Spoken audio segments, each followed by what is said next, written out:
Baiklah, Assalamualaikum warahmatullahi wabarakatuh. Selamat pagi anak-anakku. Salam sejahtera untuk kita semua. Apa kabar anak-anakku? Semoga selalu dalam keadaan sehat. Sebelum masuk ke materi, saya memperkenalkan diri sebagai guru PPL dari YAIN Bengkulu. Itu saya sendiri. Itu Poppy Setia, jurusan Ilmu Pengetahuan Sosial. Cek gambar ya anak-anak. Baiklah, selanjutnya masuk pada materi kita, yaitu tentang lembaga keluarga. Sebelum masuk ke materi kelembagaan keluarga, Ibu akan menjelaskan pengertian dulu lembaga sosial. Lembaga sosial adalah lembaga yang mengatur rangkaian tata cara dalam memenuhi kebutuhan manusia dalam menjalani kehidupan dengan tujuan mendapatkan keteraturan hidup.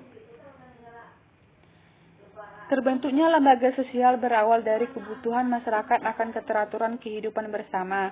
Lembaga sosial terbentuk dari norma-norma yang dianggap penting dalam hidup bermasyarakat. Terbentuknya lembaga sosial berawal dari individu sebagai makhluk sosial, tidak mampu untuk hidup sendiri.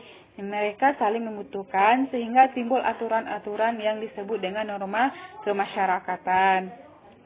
Nah, norma kemasyarakatan itu ada 4 tingkatan. Yang pertama ada cara A, yaitu norma yang menunjukkan pada satu bentuk perbuatan sanksi yang ringan terhadap pelanggaran.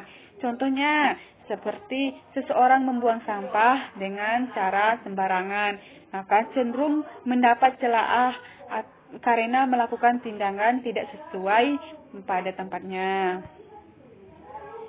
Yang kedua, ada norma kebiasaan atau false way, di mana norma yang menunjukkan perbuatan yang dilakukan secara berulang-ulang dalam bentuk yang sama. Contohnya, kebiasaan memberi hormat kepada orang tua yang lebih tua usianya, mendahulukan orang yang sudah lanjut usia ketika sedang ngantri, dan sebagainya. Bagi mereka yang melanggar dikenakan sanksi sosial berupa teguran tegas.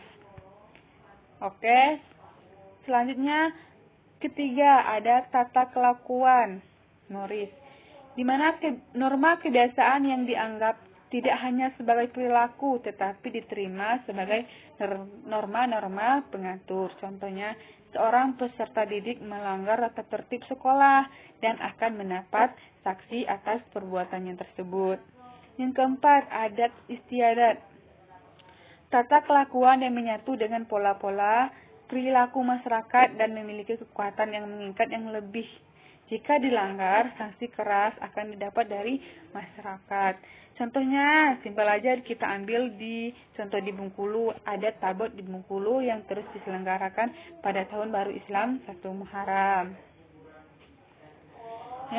Nah, sekarang kita masuk pada materi kita, itu lembaga keluarga, di mana pengertian lembaga keluarga itu merupakan unit sosial yang terkecil dalam masyarakat yang terdiri dari ayah, ibu, dan anaknya, di mana keluarga berperan membina dan membimbing anggota-anggota untuk beradaptasi dengan lingkungan maupun lingkungan budaya dimanapun ia berada.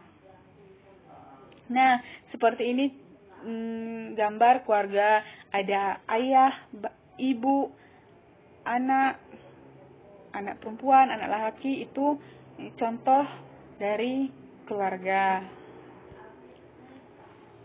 Selanjutnya masuk pada fungsi-fungsi lembaga keluarga, di mana yang pertama ada fungsi reproduksi ya.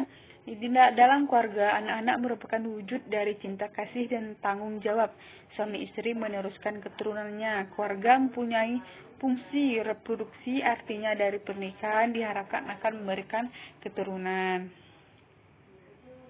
Next, yang kedua ada fungsi proteksi atau perlindungan, di mana keluarga itu memberikan perlindungan kepada anggotanya, baik perlindungan fisik maupun yang bersifat kejiwaan. Apabila di dalam keluarga terdapat rasa aman, maka proses sosial dalam keluarga dapat berjalan harmonis. Oke, selanjutnya yang ketiga ada fungsi ekonomi, Pada umumnya dalam sebuah keluarga, ayah merupakan kepala keluarga serta menjadi tulang punggung keluarga. Pada masyarakat tidak menutup kemungkinan ibu yang mencari nafkah untuk membantu perekonomian keluarga. Di mana yang keempat ada fungsi sosialisasi, di mana keluarga berperan membentuk kepribadian anak agar sesuai dengan harapan orang tua dan masyarakat. Keluarga merupakan sosialisasi pertama bagi anak untuk sosialisasi primer, di mana dalam keluarga anak mulai dilatih dan diperkenalkan cara-cara hidup bersama dengan orang lain. Yang kelima ada fungsi afeksi. Keluarga memberi kasih sayang dan perhatian pada anak-anaknya. Dalam keluarga akan memberikan kehangatan perasaan pada anggota keluarga seperti seorang bapak yang tetap memberikan perhatian dan kasih sayang kepada anak-anaknya tanpa membeda-bedakannya. Keenam ada fungsi pengawasan sosial. Setiap anggota keluarga pada dasar saling kontrol atau saling mengawasi karena memiliki tanggung jawab dalam menjaga nama baik keluarga. Namun dalam kenyataan fungsi ini bisa dilakukan oleh anggota keluarga yang lebih tua. Selanjutnya yang terakhir itu ada fungsi pemberian status, di mana melalui lembaga perkawinan ini seorang akan mendapatkan status atau kedudukan yang baru di masyarakat, yaitu sebagai suami atau istri. Fungsi dari suami adalah sebagai pemimpin dalam rumah tangga dan pencari nafkah, sedangkan seorang istri berfungsi sebagai pendampingan suami dalam menjaga keutuhan dan keharmonisan rumah tangga. Oke. Baiklah, itulah materi kita hari ini yang Ibu sampaikan. Semoga anak-anak paham dan bermanfaat untuk kita semua. Karena keluarga itu penting, kita harus selalu sayang, menjaga keharmonisan keluarga kita. Ya, nanti untuk tugas Ibu akan nanti kirim LKS. Di situ sudah tertera prosedurnya dan dikerjakan ya anak-anak. Baiklah, terima kasih atas perhatiannya kepada anak-anakku telah menyimak dan telah mendengar atas materi pada kita pagi ini. Semoga bermanfaat. Sekian, terima kasih. Salam sejahtera untuk kita semua. Assalamualaikum warahmatullahi wabarakatuh.